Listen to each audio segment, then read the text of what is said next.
our corporate guest for the day, Mr. Atul Aggarwal, full-time director at Sterling Tools, joins us.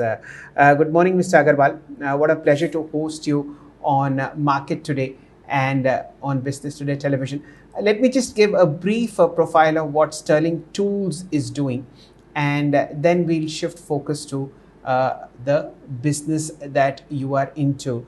The company manufactures and sells high tensile cold forge fasteners to OEMs in India.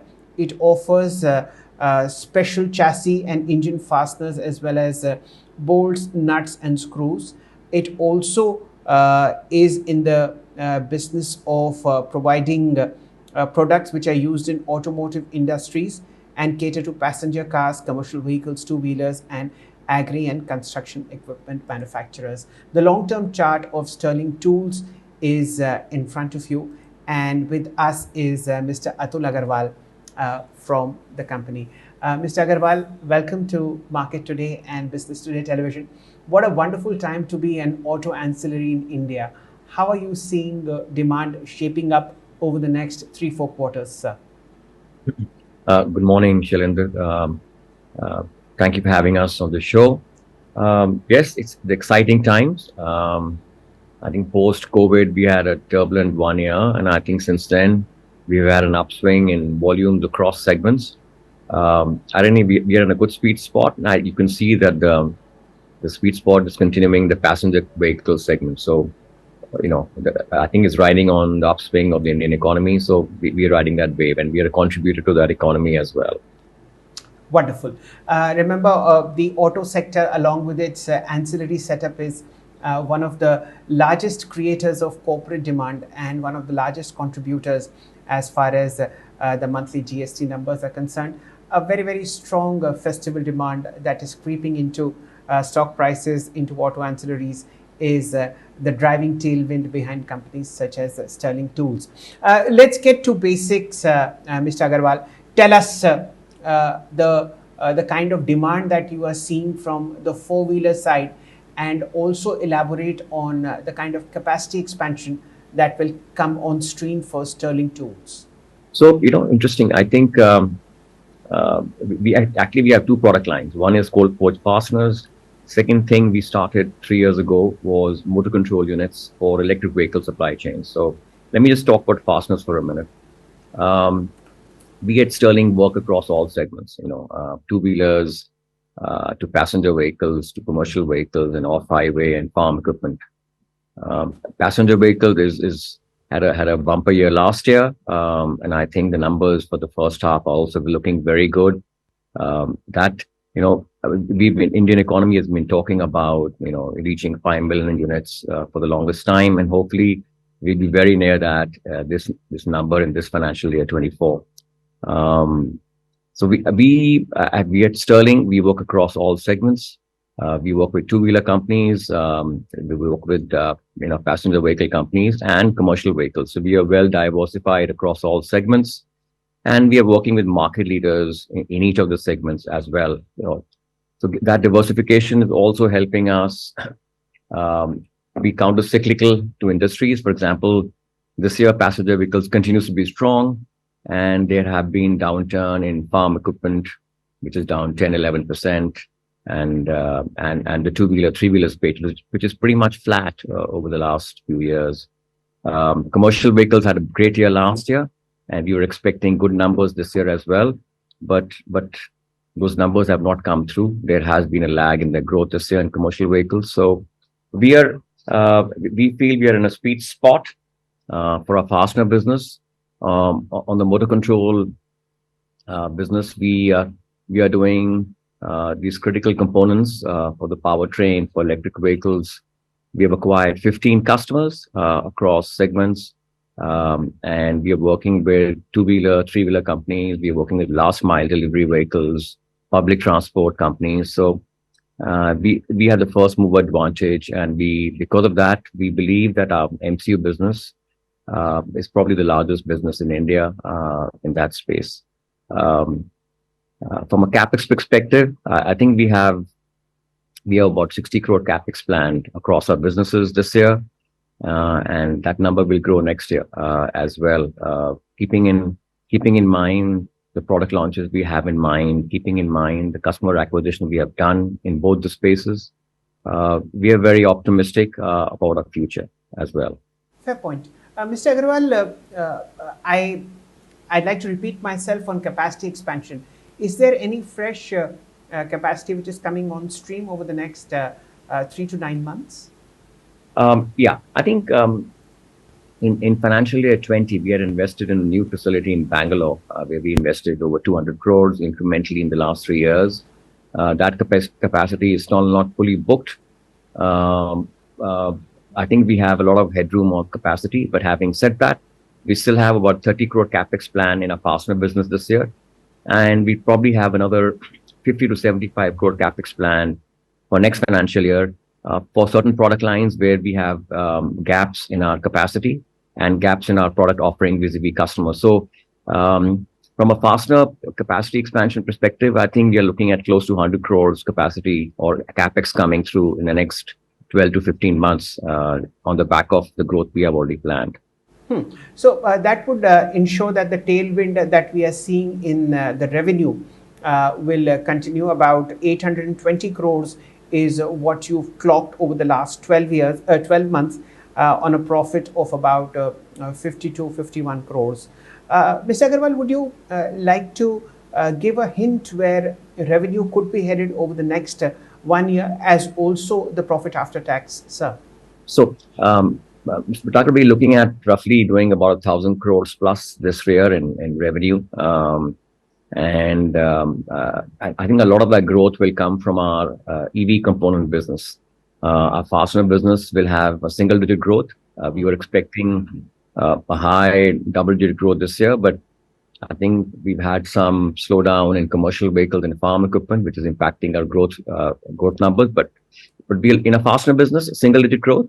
But in our MCU business, we are looking at a 2x growth over our revenue last year. So our EV manufacturing, our EV component business is probably going to be 33% of our revenue this financial year, up from a low 20s last year.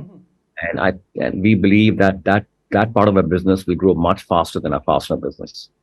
From a profitability perspective basis, I think we generate about our PAT is between 6 to 7% of our revenues. We hope to maintain that number. Yeah, our PAT is between 6 to 7% of our revenue. We hope to maintain that number this year as well. And profitability is under pressure in our fastener business because of inflationary issues. But I think the growth numbers are compensating us for the inflationary pressures as well. So guidance is between 6 to 7% PAT for this financial year. Fair point. So a very, very sharp rise in top line, about a 20%, 25% uptick actually, from 818 to somewhere like 1,000 crores is what Mr. Aggarwal is pointing at. The world, sir, has moved towards the EV space, and you are no different. Tell us, what is the demand you talk about coming in from? Is it just two-wheelers, or are passenger vehicles on the EV space also demanding your attention, since you are an OEM supplier? So, our view is that in India, the penetration for EVs will happen dramatically fast in two-wheeler, three-wheeler space, public transport space, and the last mile delivery vehicle. The passenger vehicle segment, if you look at it today, Tata leads that segment right now with a large number of 50,000 units a year, but it's a fraction of the volume there in that business. The infrastructure, the ecosystem for EV component supply chains for passenger vehicles is not very strong right now. We need to build a lot more competencies in our battery making facilities, because that's the largest chunk of an EV vehicle. So I think the penetration, our view is, will be very strong, like I said, in two-wheeler, three-wheeler, public transport, and last mile delivery. And that's where we have gotten bulk of our success. Now, having said that, we have a product ready. We are in fact we are working on some RFQs with our passenger vehicle customers as well. The volumes are very small right now, and we feel this will take 3 to 5 years for the revenue really, or the volume really starts kicking in for e-vehicles in the passenger vehicle segment. Hmm. That's the way forward for EVs. Mr. Agarwal, are you looking to raise any funds beyond what you've already invested, given the sharp uptick that we see in auto demand coming in from the consumer side? Would you be investing in any fresh capacity, or at the moment, what's come up in Bangalore is good enough for you? No, so for our fastener business, like I said, we'll have in the next year or so about 100 crores of capex coming through in pure cash terms. But our motor control unit business, we have a capex of 30 crores planned this year, and we have a substantial roadmap ahead for that business. We're going to build more capacities, and as and when we have visibility of capacity requirements beyond this, we will be adding a lot more capacity and new product lines, which will also mean that we'll have to do a large amount of capex in our EV component business as well. So we see a lot of upside or tailwinds on both our component businesses. Hmm. Mr. Agarwal, could you please explain what the motor control unit does in an EV, whether it's a two-wheeler or a passenger vehicle? Are both different from each other? So, if you look at the EV powertrain, unlike fossil fuel powertrain, EV powertrain, you got a battery unit, which runs the motor. And besides the motor, there's what we make motor control units. So motor control unit is an interface between the user of that vehicle, which is telling the motor what to do in terms of what torque, what speed it should run at, which also manages the battery as well as to what kind of power should be drawn down from the battery to run that motor. So it's a very critical piece of engineering. It has a huge hardware and a software layer on top. There's a lot of customization done for the consumer depending on their needs. So it's a very critical component and part of the powertrain. So there's a lot of engineering, both hardware and software, which goes into it. So I would say there are three critical components in a powertrain, e-powertrain: battery, motor, and a motor control unit. And I think we are sitting on a good wicket. We have invested a lot into technology, people engineering. We have a big tech center out of Bangalore to support our motor control unit business, both from a hardware design perspective and a software design perspective as well. So there's a large amount of firmware sitting on top of the hardware below that. Fair point. Mr. Agarwal, I've been watching your financials across the peer level, and I don't see a problem anywhere when you look at how your peers are doing, like Lakshmi Precision Screws, and of course, the top dog in the sector, which is Sundaram Fasteners. What really is inexplicable is how come the stock has been an underperformer. It's trailed not only its peers but also the BSC sectoral index. What is holding you back, and what should shareholders look forward to, say, in the next 12 to 18 months? So, firstly, let me just one point of correction. Lakshmi Precision Screws shut down under bankruptcy laws in NCLT about 5-6 years ago. And yes, you're right about Sundaram Fasteners. Um, um, they're a very respected company. They've done very well. They're 60 years old in the business, so we always appreciate at what they've achieved. Coming back to Sterling Tools, I think what I can do, what we are doing now from our perspective is we are increasing our investor communication. We were normally a very shy company till about a year ago. We did not, our communication levels were not as good, which is what we are trying to improve, our investor communication. But from a numbers perspective, we believe we do very well.